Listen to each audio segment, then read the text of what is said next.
కార్తీక పురాణం 1వ అధ్యాయం. కార్తీక మాసం యొక్క మహాత్మ్యము, కార్తీక మాస వ్రత విధానము.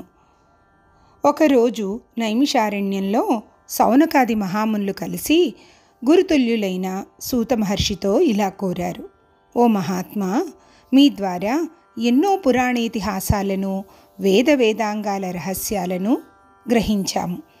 కార్తీక మాసం మహత్యాన్ని కూడా వివరించండి. ఆ మాసం పవిత్రత, కార్తీక పురాణ ఫలితాలను కూడా వివరించండి అని కోరారు.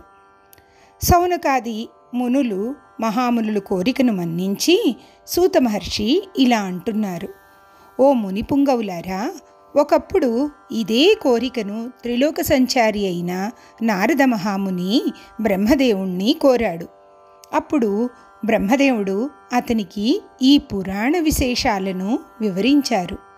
అదే సమయంలో లక్ష్మీదేవికి, శ్రీ మహావిష్ణువుకు, పార్వతీదేవికి పరమశివుడు ఈ పురాణాన్ని వివరించారు. అలాంటి పరమ పవిత్రమైన పురాణాన్ని మీకు వివరిస్తాను. ఈ కథను వినడం వల్ల మానవులకు ధర్మార్థాలు ప్రాప్తిస్తాయి. ఈ పురాణ గాథను విన్నంతనే ఇహలోకంలో, పరలోకంలో సకల ఐశ్వర్యములు పొందగలరు. కాబట్టి శ్రద్ధగా వినండి అని చెప్పసాగాడు. పూర్వం ఒకరోజు పార్వతీ పరమేశ్వరులు ఆకాశ మార్గంలో విహరిస్తుండగా పార్వతీదేవి పరమశివుడితో, ప్రాణేశ్వర, సకల ఐశ్వర్యాలను కలుగజేసి మానవులంతా కుల మత తారతమ్యం లేకుండా, వర్ణభేదాలు లేకుండా ఆచరించే వ్రతం ఏదైనా ఉంటే వివరించండి అని కోరింది. అప్పుడు పరమశివుడు ఆమె వైపు చిన్న చిరునవ్వుతో చూసి ఇలా చెబుతున్నాడు: దేవి, నువ్వు అడిగే వ్రతం ఒకటి ఉంది. అది స్కంద పురాణంలో ఉపపురాణంగా విరాజిల్లుతోంది. దానిని వశిష్ఠ మహాముని మిథిలాపురాధీసుడైన జనక మహారాజుకు వివరించారు. అటు మిథిలానగరం వైపు చూడు అని దిశగా చూపించాడు. మిథిలానగరంలో వశిష్ఠుడి రాకకు జనక మహారాజు ఆనందం వ్యక్తం చేస్తూ ఆయనకి అర్ఘ్యపాద్యాదులతో సత్కరించారు. ఆ తరువాత కాళ్ళు కడిగి ఆ నీటిని తన తలపై జల్లుకొని ఇలా అడుగుతున్నాడు: ఓ మహామునివర్య, మీ రాక వల్ల నేను, నా శరీరము, నా దేశం, ప్రజలు పవిత్రులమయ్యాము. నీ పాదధూళితో నా దేశం పవిత్రమైంది. మీరిక్కడికి రావటానికి కారణమేమిటి అని కోరగా వశిష్ఠ మహాముని ఇలా చెబుతున్నాడు: జనక మహారాజా, నేనొక మహాయజ్ఞము చేయాలని నిర్ణయించాను. అందుకు కావలసిన ధన, సైన్య సహాయమును నిన్ను కోరాలని వచ్చాను అని తాను వచ్చిన కార్యాన్ని వివరించారు. దీనికి జనకుడు: మునిపుంగవ, అలాగే ఇస్తాను, స్వీకరించండి. కానీ ఎంతో కాలంగా నాకొక సందేహం ఉన్నది.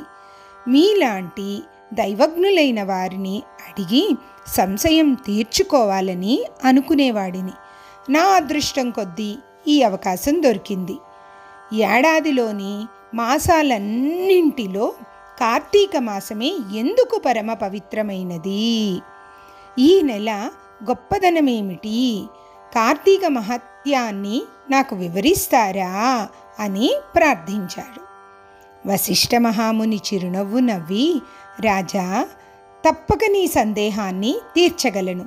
నేను చెప్పబోయే వ్రతకథ సకల మానవాళి ఆచరించదగినది, సకల పాపాలను హరించేది.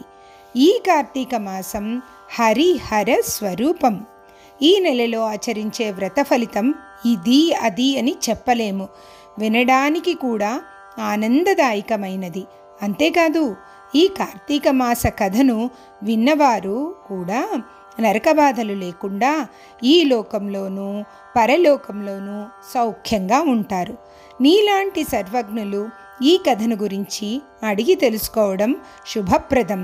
శ్రద్ధగా ఆలకించు అని చెప్పసాగాడు. ఇక కార్తీక వ్రత విధానం గురించి తెలుసుకుందాం. ఓ జనక మహారాజా, ఎవరైనా ఏ వయసు వారైనా పేద ధనిక తమ తారతమ్యాలు లేకుండా కార్తీక మాస వ్రతం ఆచరించవచ్చు. సూర్యభగవానుడు తులారాశిలో ఉండగా వేకువజామున లేచి కాలకృత్యాలు తీర్చుకొని స్నానమాచరించి దాన ధర్మాలు దేవతా పూజలు చేసినట్లయితే దానివల్ల అనన్యమైన పుణ్యఫలితాన్ని పొందగలరు. కార్తీక మాసం ప్రారంభం నుంచి ఇలా చేస్తూ విష్ణు సహస్రనామార్చన, శివలింగార్చన ఆచరిస్తూ ఉండాలి. ముందుగా కార్తీక మాసానికి అధిదేవత అయిన దామోదరుడికి నమస్కారం చేయాలి. ఓ దామోదర, నేను చేసే కార్తీక మాస వ్రతానికి ఎలాంటి ఆటంకము రానీయక నన్ను కాపాడు అని ధ్యానించి ప్రారంభించాలి అని వివరించారు. వ్రత విధానం గురించి చెబుతూ, ఓ రాజా, ఈ వ్రతాన్ని ఆచరించే రోజుల్లో సూర్యోదయానికి ముందే నిద్రలేచి కాలకృత్యాలు తీర్చుకొని నదికి పోయి స్నానమాచరించి గంగకు, శ్రీమన్నారాయణుడికి, పరమేశ్వరుడికి, భైరవుడికి నమస్కరించి సంకల్పం చేసుకోవాలి. ఆ తర్వాత నీటిలో మునిగి సూర్యభగవానుడికి అర్ఘ్యపాదాలను సమర్పించి పితృదేవతలకు కర్మ ప్రకారం తర్పణలు చేయాలి. గట్టుపై 3 దోసిళ్ల నీళ్లు పోయాలి. ఈ కార్తీక మాసంలో పుణ్యనదులైన గంగా, గోదావరి, కృష్ణ, కావేరి, తుంగభద్ర, యమున తదితర నదుల్లో ఏ ఒక్క నదిలోనైనా స్నానం చేసినట్లయితే గొప్ప ఫలితం లభిస్తుంది. తడిబట్టలు వదిలి మడిబట్టలు కట్టుకొని శ్రీ మహావిష్ణువుకి ఇష్టమైన పూలను తానే స్వయంగా కోసి తీసుకువచ్చి నిత్య ధూప దీప నైవేద్యాలతో భగవంతుణ్ణి పూజ చేయాలి. గంధం తీసి భగవంతుడికి సమర్పించాలి. తాను బొట్టు పెట్టుకోవాలి. ఆ తర్వాత అతిథిని పూజించి వారికి ప్రసాదం పెట్టి తన ఇంటి వద్దనే కానీ దేవాలయంలో కానీ రావి చెట్టు మొదట కానీ కూర్చొని కార్తీక పురాణం చదవాలి. ఆ సాయంకాలం సంధ్యావందనం చేసి శివాలయంలో కానీ విష్ణు ఆలయంలో కానీ తులసికోట వద్ద కానీ దీపారాధన చేసి శక్తిని బట్టి నైవేద్యం తయారు చేసి స్వామికి నివేదించాలి. అందరికీ పంచి తాను భుజించాలి. తర్వాతి రోజు మృష్టాన్నంతో భూతతృప్తి చేయాలి. ఈ విధంగా వ్రతం చేసిన మహిళలు, మగవారు గత జన్మలో చేసిన పాపాలు, ప్రస్తుత జన్మలో చేసిన పాపాలను పోగొట్టుకొని మోక్షాన్ని పొందుతారు. ఈ వ్రతం చేయటానికి అవకాశం లేనివారు, వీలు పడనివారు వ్రతాన్ని చూసినా, వ్రతం చేసిన వారికి నమస్కరించినా వారికి కూడా సమాన ఫలితం వస్తుంది. ఇది స్కాంద పురాణంలోని వశిష్ఠ మహాముని చెప్పిన కార్తీక మహాత్మ్యంలోని మొదటి అధ్యాయం సమాప్తం.